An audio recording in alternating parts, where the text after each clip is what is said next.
جائے گا،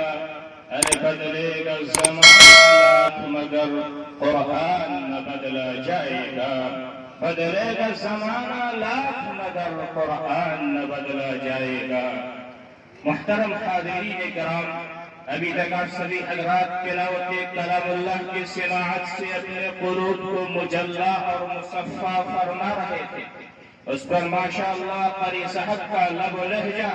اور قواعد تجوید کی رعایت اور یہ پرکشش آواز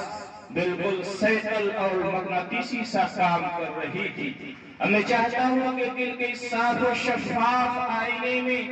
ایسی ذات کا چہرہ انور دیکھوں کہ جن کے ادنا غلام کے جوتے کا تشمہ بھی اگر ہمیں اور آپ کو بلکہ کائنات کے ہر فرد و بشر میں سے کسی کو بھی تاج میں ٹانگنے کا موقع مل جائے تو یقیناً ہم سب کے لیے ابدی و سرمدی سعادت دارائن حاصل ہو جائے، جن کے شان میں سید الشعراء سید المداحین سیدنا حسان بن ثابت رضی اللہ تعالی عنہ گویا ہے وَأَحْسَنُ مِنْكَ لَمْ تَرَ قَطُّ عَيْنِي وَأَحْسَنُ مِنْكَ لَمْ تَرَ قَطُّ عَيْنِي وَأَجْمَلُ مِنْكَ لَمْ تَلِدِ النِّسَاءُ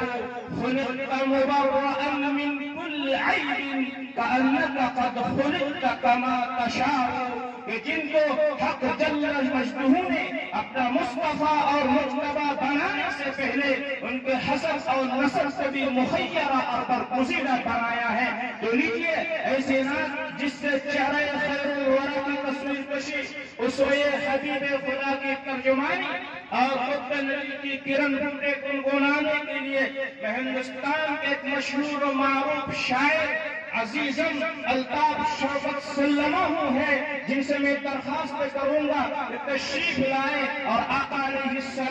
السلام کی شان اقدس میں گلہائے عقیدت پیش فرمائیں۔ نعرہ تکبیر، نعرہ